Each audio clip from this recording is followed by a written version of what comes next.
This is the Business Tech Playbook, your source for IT help for your business. Come one, come all. Welcome to the Two Boys Sick But Doing the Podcast Anyway podcast. I'm your host, Rob Zolson. And I'm your host, BJ Pote. This is actually the Business Tech Playbook, but is that what it is? I thought we were just two sick guys coughing into our mics. Well, you know, we're in different states, but somehow we figured out a way to share. I think it's that lanyard you sent me in the mail. How dare you? You know, I did wipe my. Never mind. Hey. I knew it smelled fresh. You know what I'm saying? Well, dude, that you got that 5 weeks ago. Well, you're sick. I just started using it. I just took it out of the package. Oh, got it. Smart. Yeah. Yeah, it's this whole onset delayed sickness thing that you get from traveling. Yeah. Well, that or we both have kids in preschool and or school. Oh, it's called the Disease of the Month Club or Week Club. Exactly. Disease of the Week Club. Exactly. Yeah. I spend more time getting well from being sick. So quick tangent. I have a 2-year-old now. The first day of daycare, she was 6 months old. We try to do infant care for mom get a break type of thing. And brought her in for the first day of daycare ever. She came home with hand, mouth, and foot disease, whatever that is, right?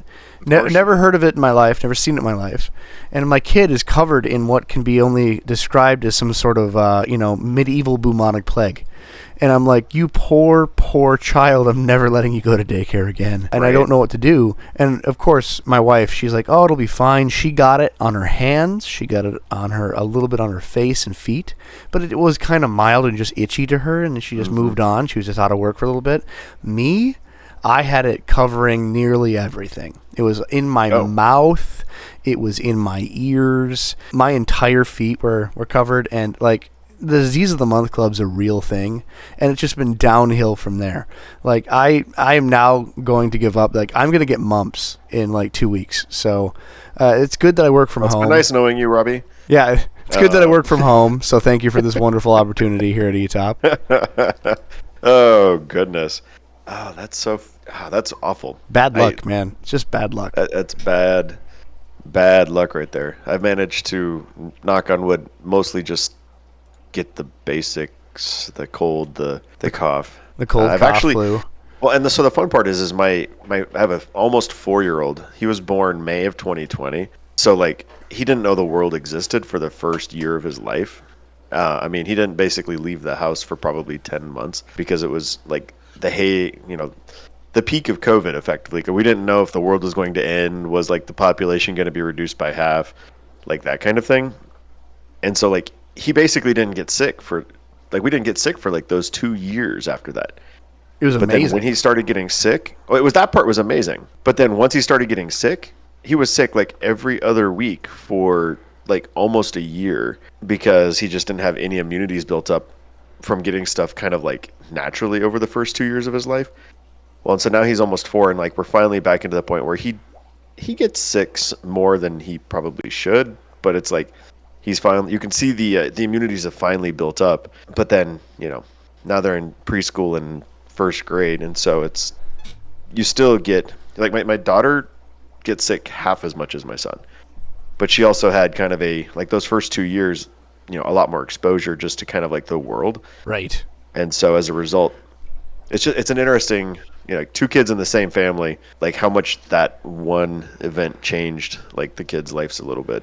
Mine wasn't after the pandemic, baby, so I didn't get to do that, but I got to see everybody else.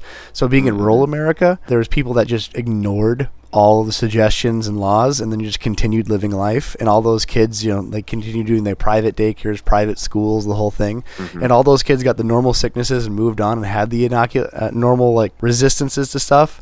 All the ones that held down for a year or plus, completely stayed at home. Mm-hmm. When they got out of the world, they had RSV and all kinds of craziness. So yeah, that's why we've seen sorry, this has gone off a tangent. My wife was a PICU nurse for 3-4 years. And so that's pediatric ICU, staying away from the 3-letter, 4-letter acronyms. Even when it comes to medical, go you. Even when it comes to medical, yeah, I'll do my best. That might be the only one. So RSV is respiratory something virus. Mainly hits children. Yeah, it mainly hits children or old folks, which I'm heading towards being one in the next 10 to 20. But You watch your mouth, Robs. No, I don't even know where I'm going with this. You'll get your senior citizen card at Starbucks soon. There was such a suppression and people getting sick for like people got COVID, right? But they also like isolated, and so they didn't get anything else. And so like there's been a huge rebound in like just every other kind of sickness over the last 2 years, just because people finally started sharing all the germs again. And so it's like, it's just been an above average amount of sickness in the last 2 years. Well, since segues are hard, I'm going to make an attempt anyway. So another thing that we had during the pandemic is, at least I did, was some issues with printers, which is our topic of this particular podcast. So after the pandemic, we had people come working from home. I thought you were going to say was that printers made you feel ill. I mean, yes. Okay. Every IT person, like if they're just doing a strictly IT, you say the word print, I have printer issues, there's a chill that goes down every IT back. Just like, I have to do that. It's like they have to, like a farmer has to scoop crap out of the dairy barn. It's like the worst part of his job.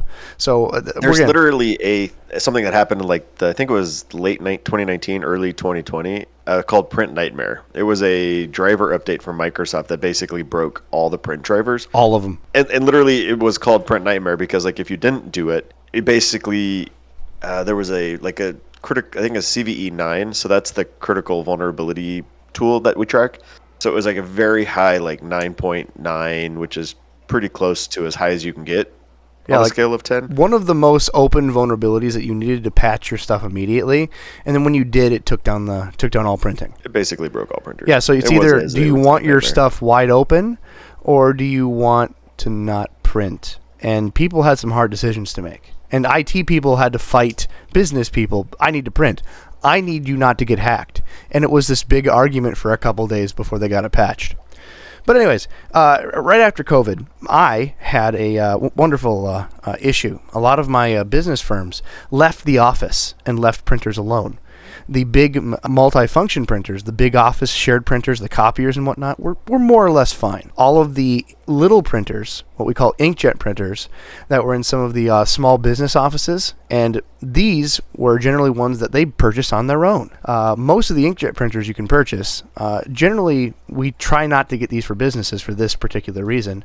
When they came back after the pandemic to go back to their office, all of their inkjet cartridges dried up and actually ruined the heads of the printers on a mass scale on a lot of different of these HP, Brother, Canon printers. So they came back and they're like, well, I need my printers fixed. I'm like, well, your printer's $170 to $200. We're going to have that charge just to have a professional come out and clean your heads and fix your printer. So came the mass throwaway of printers after COVID for a lot of the businesses I worked with, because they all dried up and no one wanted to touch them. Yeah, it's true. It's why for a lot of the home stuff we've recommended to some of our clients. So one of our biggest clients is about an 80-person law firm.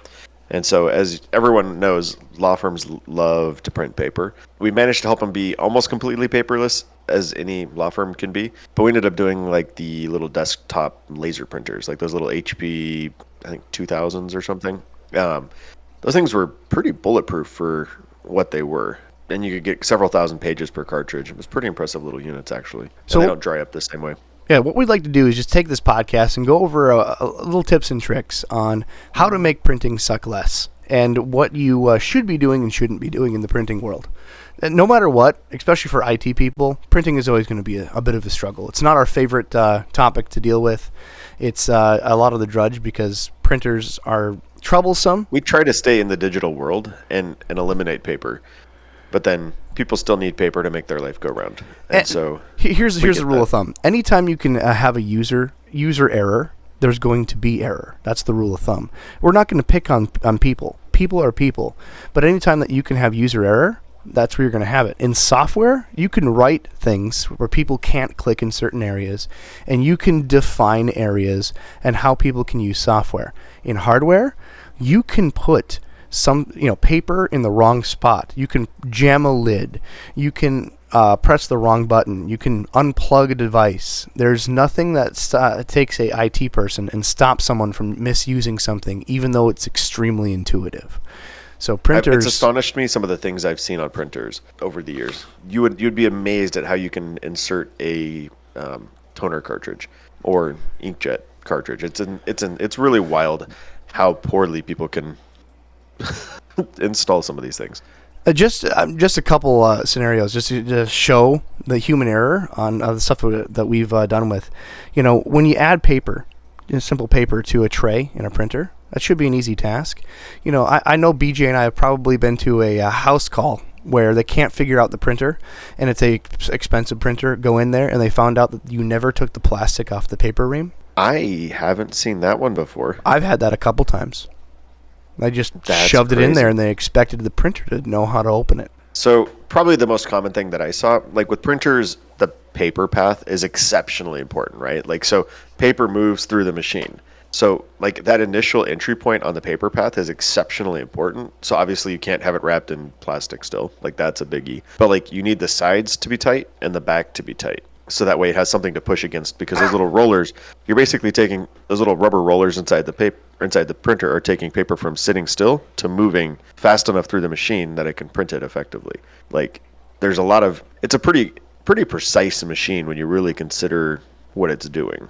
I had one of in a prior life where we had a service contract, and we would go there once every 2 weeks, and we would do a couple different servicings physically. We'd have to change a physical backup that we'd put from the server. We would change out toner cartridges in their main printers, and a couple other cleanup things that they'd pay us to do contractually. Customer no longer wanted to pay us to do this, so we taught the person what to do. That person was out sick, and they didn't tell us to come. So we would take care of that person's spot, and they didn't share that information with the person that was supposed to back them up. So when they were told, hey, we're out of toner, they didn't call us, and the new person pulls out the toner cartridge, tries to open it, and covers herself head to toe in toner. It's just a mechanical thing where no matter if you're an expert or not, or if you used a printer, even if you're us, we screw it up. It's just a physical piece of tech that's so prone to different errors that it gives us anxiety when we hear printer issues. Well, and typically my favorite is like on the copier. For our clients, like we really lean into like copier vendor relationships, because they're so complicated at a machine level that for us it's like we need to be able, like if we can get onto the machine on the network and the print drivers are set up right on the server, like that's where we pretty much stop in almost all the relationships, because it's like if there's anything wrong with a printer, like we need you to be able to work with the copier vendor, because there's a lot of different varieties. Like you could have 10 different trays, you could have 10 different outputs. Like it's really a clear understanding of like, we don't do the physical element of it because there's just so much that can go wrong. Like we are very limited in how much we recommend printers, just not because we don't want to and we're not willing to, but just because like there's just a lot of it's the transition from the digital element to the physical element that can be really confusing. So before we get too much into the tricks, we're going to tell you the different types of printers. So we talked about inkjet printers. Inkjet printers are the most expensive printer for usage. They're the cheapest printer overall. So if you go to Walmart, you can get an inkjet printer for close to $100, maybe $150. You can go in there, and that's the everyday, I'm not going to do a ton of pages, but I need to print consistently printer. That's the residential grade inkjet printer. They come in cartridges. They actually use liquid in the cartridge, and when sitting too long and haven't been used, they dry up the heads. But because it's so cheap, a lot of times the printer itself is as cheap as the cartridges, or close to, in a lot of scenarios. So they become, quote unquote, the disposable printer. If it doesn't work, throw it away, get a new one. There is no servicing, there is no headache, and these, a lot of times, the more downfall, not just the disposability of them, because they're really not that intended to be serviceable, but the ink is severely expensive. When we say it's the cost of the printer, we're not kidding. When you get that $128 HP printer from Walmart, it's $89 for a set of cartridges in a lot of scenarios. So cost per page is what we're talking about with business, and there's no higher cost per page than an inkjet printer. So usage Correct. over time, if you're going to actually be printing something, you're spending more money on an inkjet printer than you ever will be in any other printer we're going to list here, besides a plotter. Even the full color lasers. I mean, if you have any kind of, and obviously like for home use or for like even our office, like we hilariously have an inkjet printer here at our office that we've had for 14 years, I think. I mean, we bought this thing for like $400 at Office Depot back in when we started the company, but we print so little that it works for us. Like Yeah, we probably go through a set of cartridges a year, maybe two. If it But, like, fits so- and ships, work it. But know that It's one of if those you're things gonna where it's like we print- know our cost per print's high. We don't care because we Right. just don't print that much. But for somebody like any kind of manufacturing or legal where they're going to be printing out hundreds of pages a day, that's like literally the most expensive way you can do it because you'll be going through a set of cartridges a week, and now you're spending $400 or $500 a week on a month on toner very easily. So it can get out of control. Now, again, we're managed IT people. We are your IT department, and you pay us to be your IT department. There's managed print people, like we spoke of before. They have people that know the numbers. I used to know some of the demographics. They say if you print over 22 pages a week, all the ink printers aren't worth it. So do your math. If you're doing, 20 pages a week, you should be not doing an inkjet printer. And even then, I still wouldn't purchase an inkjet printer because that toner cartridge for a laser printer is still going to last you longer. I have a toner printer in the other room that was given to me, and it was 13 years old. It was used by a manager that rarely printed off of it. It still has its original toner cartridge. It's a little faded by now, and I just slapped the side of it because I do 1 page a month. I got to do that one thing I got to return to Amazon a month. So I just slapped the side of the toner, slapped that thing back in there, and I still got the original toner cartridge. It lasts forever. Not even lying. Well, and it's a totally different technology. It uses lasers and it uses basically static electricity and lasers to bake it onto the page. So it's using a dry ink. And so since it starts as a dry powdered ink, there's nothing to really go wrong on it as much. There's no clotting up. There's no drying out. It's just There's going no to work every little time. tubes with ink in them that are going to dry. Part of why our printer has worked so well is that the way the cartridge was built is like the cartridge has the head in it. So it literally, every time we put in a new cartridge, it's got a new head. And so it happens to work really well. There's no complicated like tubing with ink drying in it. And every time we replace the cartridge, it puts a new printer nozzle on it. So Right. it ends up working really well for us. Now, again, the main two printers, inkjet and laserjet. The laserjet is the one with the toner that we talked about that he just described. And those are generally done as the business class printers. Those are the ones that are going to be used for the business purposes. They're going to last the longest. They're going to cost you a bit more, but they're overall, the print per page and how long they last, it's going to be well worth spending the extra money. But we have the trouble, especially with some of our businesses, that say, hey, I don't want to spend $400, $500 on a printer when a $120 printer should get me what I need. And then we're telling them, hey, you do 500 pages in 2 weeks. This is not going to be a $120 printer. We promise you. And on top of it, the other thing we haven't talked about is drivers. When you get the laser versus inkjet printers, the inkjet printers almost always come with they're a residential printer, so they come with residential drivers, which means we can't just plug it in, download a simple driver, have it connect, or download it to a server, to your network, and have it connect the way we want it. Everywhere. We have to instead download grandma's versions of her drivers, which means they're going to have some sort of wizard. It's going to take you a half an hour. They're going to have you register with HP. We're going to give that as an example. They're going to register with HP. They're going to go through a wizard that's going to want you to connect it to wireless, which you never wanted in the first place. They're going to try to sign you up and sell you some ink cartridges because they want to get you on a subscription. They're going to try to show you this cool photo collage software that they're going to want to put on there. It's going to come with a ton of support reminders and bloatware. It's going to HP Smart. Yes, it's going to put on all of this garbage software on your computer that business doesn't want at all, because we know exactly how to install it, and that couple-minute installation process turned into pulling teeth. No, it's very true. Well, and it's honestly like why in many cases I lean into like anyone that's got any kind of print volume, we really recommend going with a print, like a copy vendor, because typically they can pay their monthly subscription or their like the lease payment on the whatever their copier is. They get the machine, and then they get X amount of prints per month included, and then the copier vendor automatically ships them toner every single month. And so they don't even have to worry about it. So it's like, instead of having to remember to go onto Amazon and order your toner and or ink or whatever, you get pro level drivers, you get support. Well, that also typically includes support on the machine. So if anything breaks, they send out a tech and they fix it. Yeah, they service the machine. They take care of the drivers. They take care of the cartridge. All you got to do is make sure you click print. That's the whole service.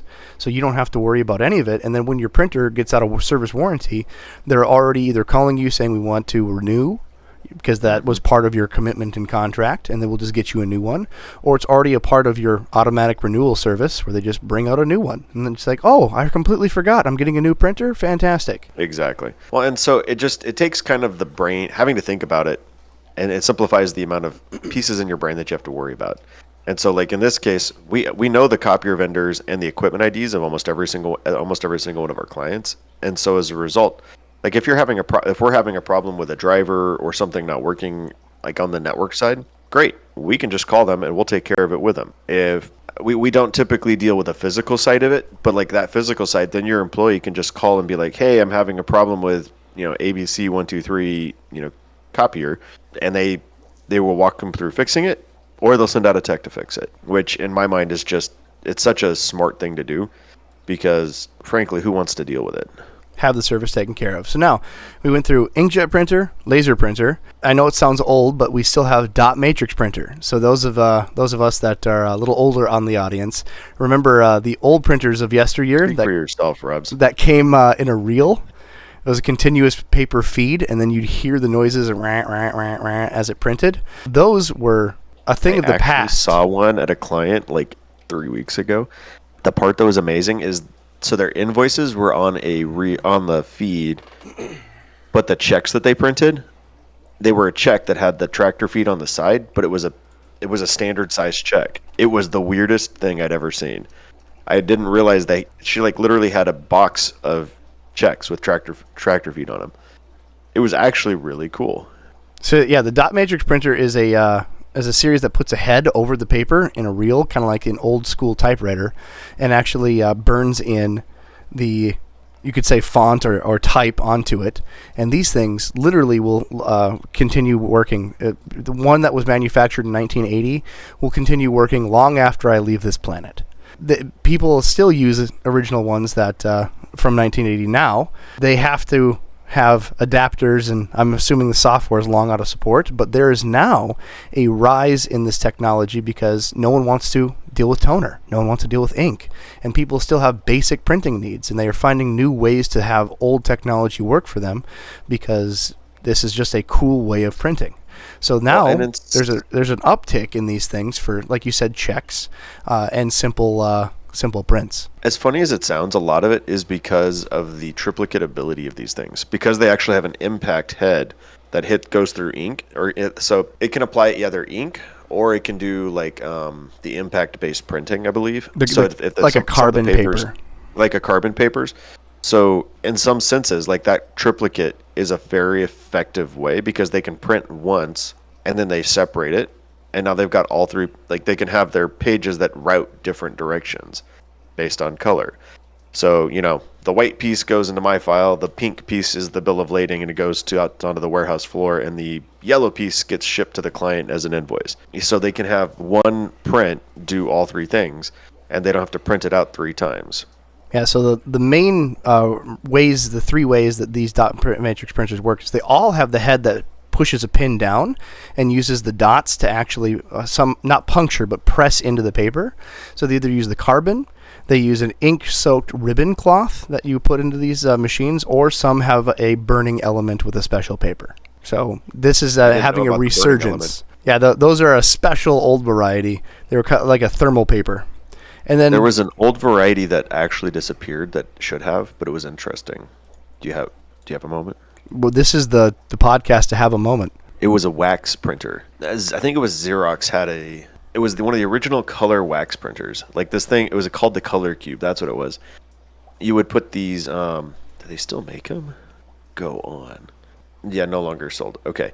So basically it was literally a wax cube that you would drop into these things. They were called phaser So this is going back. I had like a totally this memory. So you could have these like wax cubes. So they would have a print capacity of 8,600 pages for $210.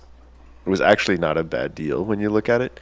But they had a black cube and then 4 color cubes, and they would use wax to print pages. I think I remember, wasn't those the ones that caught on fire, and that's why Probably. they stopped making them? Because they were hot and they had like hardened wax in them. Wow. Well, the more you know. The more you know to stay away from it. Yeah, apparently that's a thing of the past. So the other ones that we see are thermal printers, and we see the thermal printers in receipt papers. So if you go to a Chili's and you get a receipt, that's I'm almost guaranteeing you a thermal page. That is literally a special paper that it burns real quick and it prints you out a receipt in just a moment, and that's common. You also see that in warehousing a lot. Yep. Generally, So, labels, it's almost all the label receipts. Yep. Those quick types of prints. You don't traditionally see thermal printers in full page. They generally take special rolls that to do this, so that's why those pages aren't normally seen in the traditional letter size formats. Yeah, well, so the thermal, it doesn't so much burn, but it's just a heat sensitive paper, and so Right. it just literally will heat transfer the print to the page.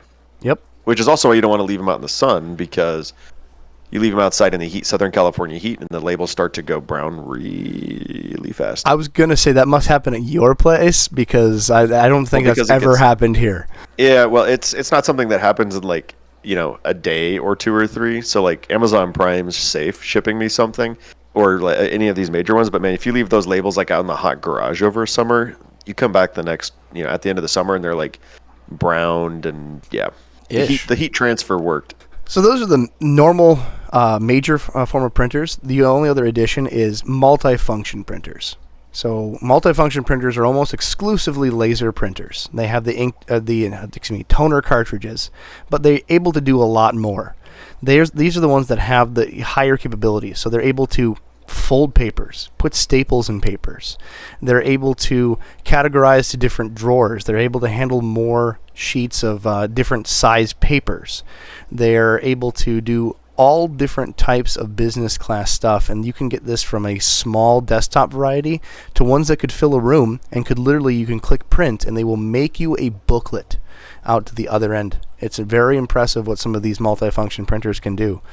Depends on your business needs, on what you need when you hit print and how much you want them to do versus you do manually. Well, and to be very honest, like you said, some of these really high-end ones, they're effectively like an entire digital print shop in like a unit.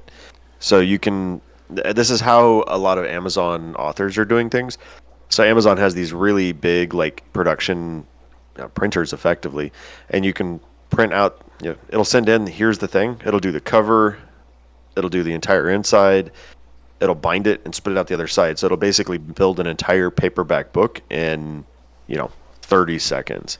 And these, or, whatever, a minute even, but it's completely without human interaction there. These units are generally modular. So if you've seen like your general big size photocopier at work, imagine just sticking multiple of these photocopiers in a train together. They're made to do that, and then each section pushes the paper to the next section to do the next part.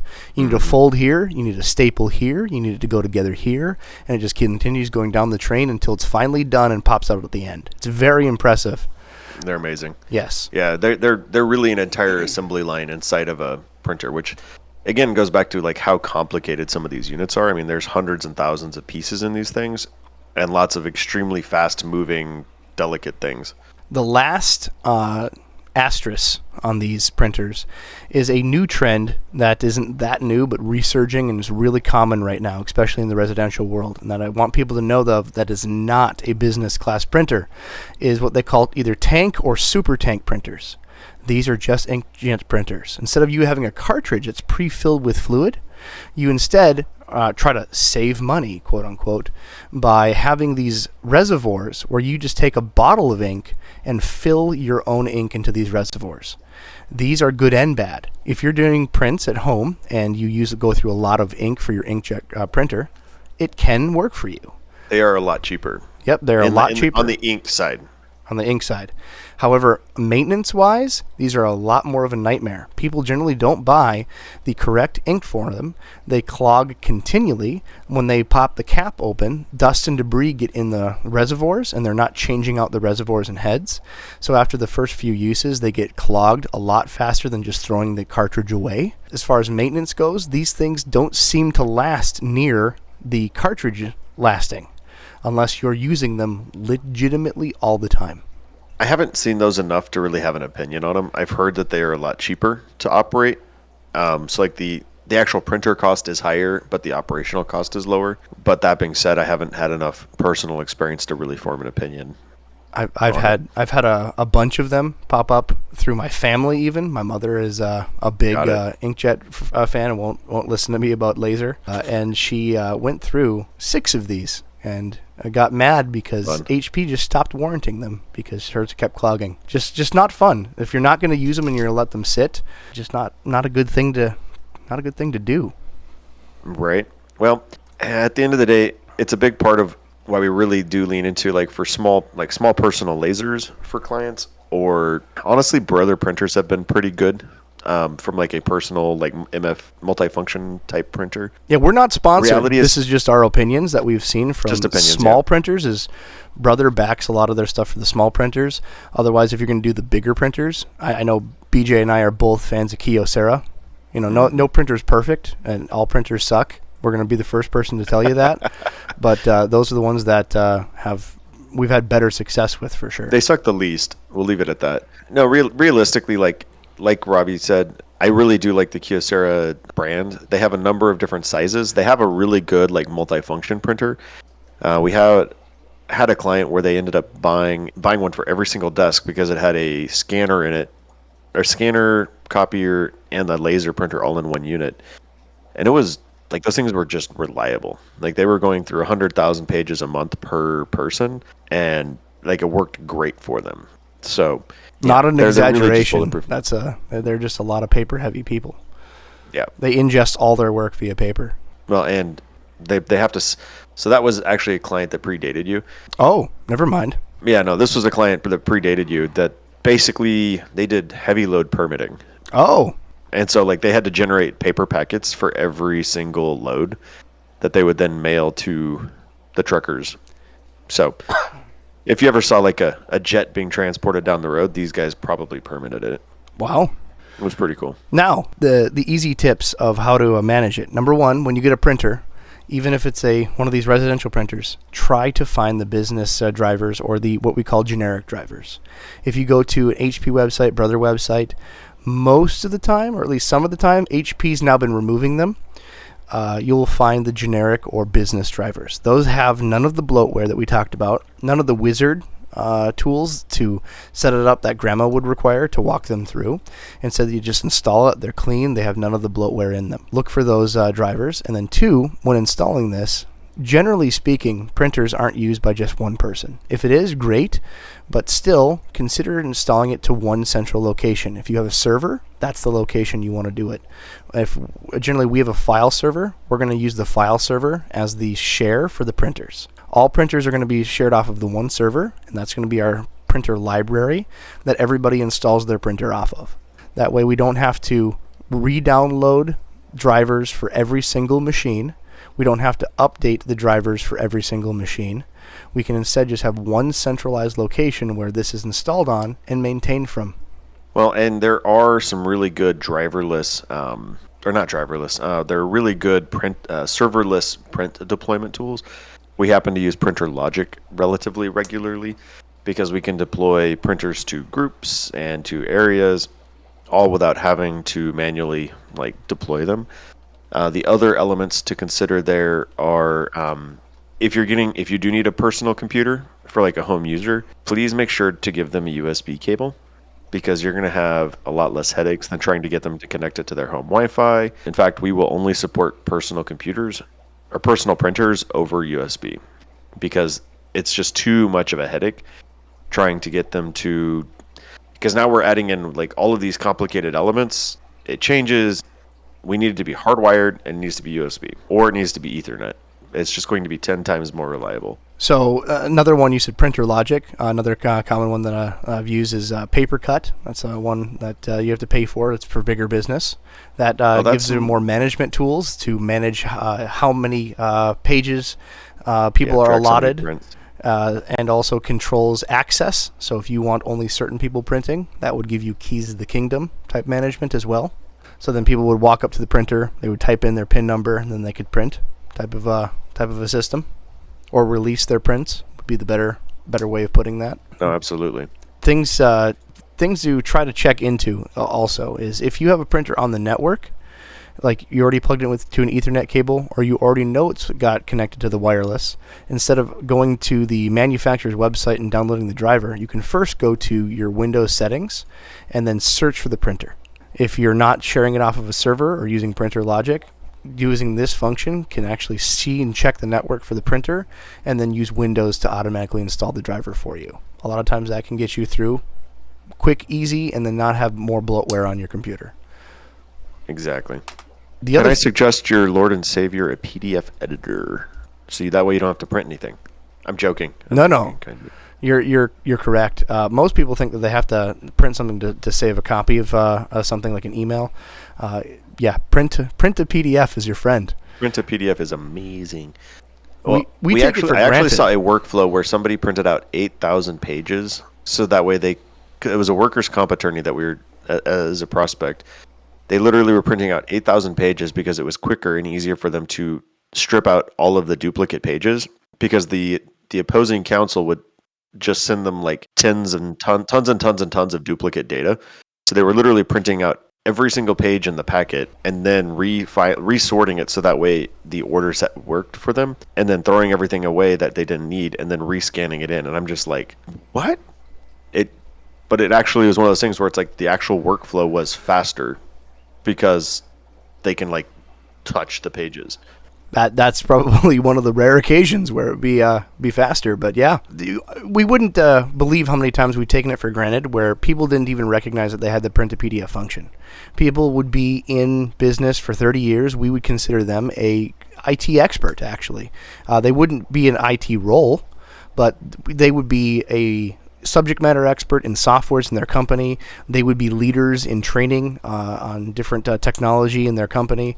But then we'd say, hey, why are you printing this out? Why can't you just print it to PDF? And it's like we taught them how to slice bread for the first time.